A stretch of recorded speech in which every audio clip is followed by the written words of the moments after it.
Hi friends, నమస్తే. చాలామంది friends సంసారాలు కూలిపోయామని, మనకు తోడు లేరు, సంసారం చెల్లాచెదురైందని బాధపడే వాళ్ళ గురించి ఫ్రెండ్స్. ఏంటో తెలుసా, శివుడు అంత ఇష్టపడే భార్య ఉండంగా, అంత ఆయనకి శక్తి కెపాసిటీ ఉండంగా, ఆయన వెళ్ళి శ్మశానంలో ఎందుకు ఉంటున్నాడు?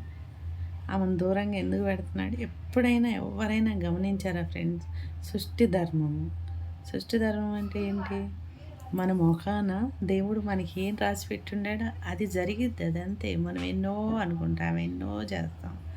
అందువల్ల నేను అనేది ఏంటంటే ఫ్రెండ్స్, దేవుడు మనకి ఏం రాశాడో అది నిర్వర్తించటం చాలా కరెక్ట్ ఫ్రెండ్స్. నేను ఎలా ఉండాల్సింది, నేను అలా ఉండాల్సింది, నేను వాళ్ళని చేసుకోవాల్సింది, వీళ్ళని చేసుకోవాలి, చాలా ఆలోచిస్తాము. దేవుళ్ళు కూడా అలా ఆలోచిస్తే మనం ఎక్కడుంటాం ఫ్రెండ్స్ ఈరోజు చెప్పండి?